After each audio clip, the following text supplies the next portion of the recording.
नहीं संगतिया सब फिर से तुम से स्वागत है तुम से अपन चैनल के फेपी में हम तुम से संगतिया इंजीनियर के आई बात करबो स्पेशल रिक्वेस्ट करे के चाहे छो पूरा वो व्यक्ति से जो हमनी के समाज परिवर्तन करे के चाहे छो पूरा वो व्यक्ति से जो हमनी के घर परिवार हमनी के जो देश के अवस्था है ओकरा सुधारे के चाहे तो हर वो व्यक्ति से जो शिक्षा के बारे में कहीं ना कहीं सोच रहा हो कहीं ना कहीं आवाज उठा रहा हो उस सब व्यक्ति से हार्दिक अनुरोध करे के चाहे छो हार्दिक अपील करे के चाहे छो आई से हमनी के ही चैनल पर KFY प्रेजेंट में सबसे पहले तो अपने से साथ दिली वही के लिए साफे ये अपने के हृदय से बहुत बहुत धन्यवाद बा कि आज आई तक के चैनल जो लेवल बा वो लेवल पर पुगावे में अपने से बहुत बड़का हाथ बा वैसे फिर से अपने सबके बहुत बहुत धन्यवाद बा हमने वो क्राइटेरिया पूरा कर दिल बाड़ी अब दूसर का क्राइटेरिया में हमने से प्रवेश कर दिल बाड़ी स्पेशली आज के वीडियो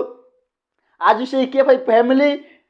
एगो बहुत बड़का इतिहास एगो बहुत बड़का ऐतिहासिक पल शुरुआत करे जा रहा है उ पल में कौन कौन व्यक्ति होता कौन कौन व्यक्ति ऐतिहासिक पल में शामिल होता आ इतिहास रचे के लागी एगो नया आयाम एगो नया ऊर्जा के साथ इस समाज परिवर्तन अपन देश परिवर्तन करे के लागी कौन व्यक्ति आगे होता उस सब के देखे के हो उस सब से बात करे के हो उस सब के आवाज सुने के हो उस सब के उद्देश्य उस सब के विजन इस संसार में ये हमनी के देश में हमनी के पूरा यूनिवर्स में के हो क्या कि ये अपन भाषा में अपन लोकल भाषा में बजीका भाषा में पहले बेर यूट्यूब के पहले ऐसा चैनल KFY प्रेजेंट हो जहां हमने से अपन भाषा में बजीका में बात करे छी हो आ बजीका में एगो महा अभियान शुरू हो जा रहा है जेकर पोस्टर अपने से फेसबुक पर देखले होबा एक प्रोमो वीडियो भी बहुत जल्दी आ रहा है आ ई जो सीरीज हो उ सीरीज आ जो अभियान है ये अभियान के नामे हो वॉइसेज फॉर एजुकेशन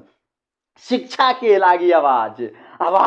वो आवाज जो शिक्षा के लागी कहीं ना कहीं उठ रहा है लेकिन कौन कौन कारण से दबा दे जा रहा है वो आवाज जो शिक्षा के लागी काम कर रहा है लेकिन ओकरा बढ़ावा न मिल रहा है वो आवाज जो शिक्षा में अपन इतिहास बना दिले रिकॉर्ड पर बने लेकिन आवाज के इस संसार में ले आवे के लागी प्लेटफॉर्म न मिल रहा है वो प्लेटफॉर्म के लागी हमने से ई KFY प्रेजेंट पर अपने सबके हटली पूरा दिल से अपने सबके स्वागत करे के चाहे छी हो अपने सबके ई KFY प्रेजेंट के ही प्लेटफॉर्म पर अपने सबसे हार्दिक निमंत्रणा देवे के चाहे छी कि अपने सबके ही वॉइस अपने सबके ही आवाज के लागी KFY प्रेजेंट के स्थापना हो रही हो आ एक बारे में तो पूरा ऐतिहासिक वीडियो तो 1 मिलियन के बाद में तो कहले बारी हो रिवील होबे करते लेकिन अभी बारी हो कि वॉइसेस फॉर एजुकेशन ई शिक्षा के बारे में आवाज उठनाई शिक्षा के बारे में सोचनाई आ शिक्षा के बारे में काम करनाई शिक्षा ही एगो ऐसा चीज हो एगो ऐसा की हो एगो ऐसा रास्ता हो जो रास्ता पर चल के इस संसार कथी अपन घर कथी अपन परिवार कथी अपन देश कथी पूरा यूनिवर्स पूरा ब्रह्मांड के तू चेंज कर सकते रहो उहे उद्देश्य के साथ उहे अभियान के साथ उहे सोच के साथ उहे विजन के साथ ये KFY प्रेजेंट एगो नया चीज के शुरुआत करे जा रहा है ओकर नाम है वॉइसेस फॉर एजुकेशन आ में अपने सबके हटली रिक्वेस्ट करे के चाहे छी अपने सबके हम्बली रिक्वेस्ट करे के चाहे छी अपने सभी शिक्षा के बारे में कुछ बोले के चाहे छी शिक्षा के बारे में कुछ करे के चाहे छी या शिक्षा के बारे में कुछ कहले छी वो बतावे के चाहे छी या शिक्षा के दम पर अपने अचीव कुछ कहली तो वो सब व्यक्ति से हमने से हाथ जोड़ से रिक्वेस्ट करे के चाहे छी आमंत्रण निमंत्रणा देवे के चाहे छी कि अपने सब हमने के ही दिल गेल नंबर 9814278241 पर कांटेक्ट करूँ आ हमनी के व्हाट्सएप नंबर बा आ हमनी के KFY present@gmail.com पर भी अपने सब विजिट कर सके छी डायरेक्टली हमरा से टच में आऊ हम अपने सबके होस्ट दोस्त इंजीनियर के अपने सबके ई चैनल में आ ई जो शुरुआत हो जा रहा वॉइसेस फॉर एजुकेशन शिक्षा के आवाज सब शिक्षा के लागी जो आवाज सब है वो आवाज सबके साथ अपने सबके रूबरू करावे के लागी आ वो आवाज बने के लागी अपने सबसे हार्दिक अनुरोध करे के चाहे छो ई महाअभियान बहुत जल्दी अपने सबके बीच में आवे वाला हो ये महाअभियान में जुड़े के लागी अपने सबसे हार्दिक अनुरोध करे के चाहे छो काहे कि ई समाज परिवर्तन करे के लागी ई देश परिवर्तन करे के लागी तू कथी लेके आला हो तू कथी लेके जाएबा तू लंगटे आला लंगटे चल जाबा आखिर गुरूर काहेला हो तू घमंड काहेला करे तरह हो आखिर तेरा पास जो चीज हो ओकरा बारे में घमंड काहेला करे तरह हो एक पल के जिंदगी हो एक पल के बाद में फिर अंधेरा हो जातो का पता तू चलते चलते कखुंतरा मोड़ जाबा कोनो के पता ना हो मरबा 2-4 गो आदमी कांदा बोगत ले जाके जला के खत्म कर देतो फिर तोहरा नाम निशान मिटा देतो लेकिन संगतिया स वहां तू एगो रिकॉर्ड ना महा रिकॉर्ड तू छोड़ सके तरह आज हमनी के इतिहास रचे वाला महान व्यक्ति से के नाम काहे न बिसराई तरु काहे कि वो सब कुछ ऐसा काम कैले है जौन काम इस समाज के लागी कोनो व्यक्ति 99% लोग न कर सक रहा हो आ वो में से 1% लोग में तुम्हें के बने के चाहे तरा आ स्पेशली हमने के व्यूअर के जो अपन जीवन में कुछ करे के चाहे तरा उ सबसे रिक्वेस्ट हो तोहनियों के बात होती आ तोहनियों के बारे होती हमनी के टारगेट हो 1 मिलियन सब्सक्राइबर ओकर बाद में महा ऐतिहासिक इवेंट ऐसा कवा इवेंट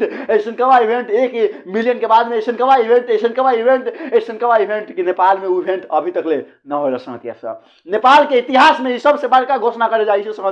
नेपाल के इतिहास में सबसे बड़का इवेंट सबसे बड़का प्रोग्राम 1 मिलियन सब्सक्राइबर के बाद में होए वाला हो मतलब रिकॉर्ड न उ महा रिकॉर्ड बनतो उ एगोटा के टूटते कोनो के रिकॉर्ड टूटते न महा रिकॉर्ड टूटते आई वर्ल्ड में इतिहास में एगो बहुत बड़का रिकॉर्ड बनता हो उ रिकॉर्ड पूरा करे के लागे भी अपने सबके साथ के जरूरी हो उहे से हमले रिक्वेस्ट करे के चाहिए वीडियो अगर अच्छा लाग रहा हो तो शेयर कर गाँव में फैलाता आग के लेखन संगतिया से के बैठावा काहे कि संगतिया से के भीतरी आग आना जरूरी हो उ संगतिया से जो लड़की के चक्कर में पावल हो उ संगतिया से जो लड़का के चक्कर में पावल हो उ संगतिया से जो मोबाइल के चक्कर में पावल हो उ संगतिया से जो अपन संगतिया के चक्कर में पावल हो अपन संगतिया के गोलमाल के सिंडिकेट में फंस रहा हो उ आदमी जो समाज के गोलमाल के सिंडिकेट में फंस रहा है उ विद्यार्थी जगह जीवन बर्बाद कर दे जा रहा है उ सबसे हट रिक्वेस्ट करे के चाहिए उ सब के आवाज बन के इस शो पर नया नया व्यक्ति अपने सबके बीच में आवे जा रहा है उ सब व्यक्ति के स्वागत करे के लागी पूरा जोश जागर के साथ तैयार रहा हो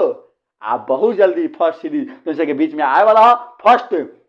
चैनल के फर्स्ट ये वॉइसेस फॉर एजुकेशन के लागी फर्स्ट आवाज अपने सबके बीच में आ रहा है वो आवाज के सुने के लागी वो आवाज के अपन जीवन में उद्देश्य प्रेरणा के अपन जीवन के मोटिवेशन बनावे के लागी तैयार रहो वीडियो के शेयर कर दा इतना तोहनी के लागी हमनी के समाज परिवर्तन के लागी हमनी के घर परिवर्तन के लागी हमनी के जो अवस्था परिवर्तन करे के लागी जो अभियान चल रहा हो वो अभियान में तुझसे साथ देवाओ आ साथ देवे के लागी तुझसे हमनी से के चैनल पर आ भी सके तरह या तू हमनी के वीडियो के देख के संगतिया समय शेयर करके भी हमनी के साथ दे सके तरह कमेंट अगर कोनो सलाह हो तोरा कुछो कहे के चाहे तरह कुछो हमनी के आइडिया देवे के चाहे तरह कुछो हमनी के रूह बड़ू करावे के चाहे तरह तो वही के लागी अब हर पल हर समय अपने सबके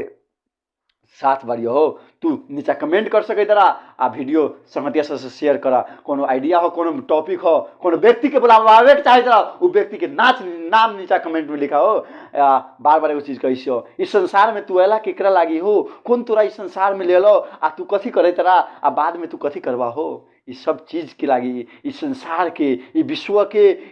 एक एगो सबसे बड़का कौन शक्ति हो वो आदरणीय हमनी के मम्मी पापा हो ओकरा कहियो ना बिसैया हो बार बार एगो चीज कही अपन दिल के सुना दिमाग से सुनला टास्क कॉफी स्पेशल हम क्रिस कॉफी से तोनी के सपना के सपोर्ट करे हो।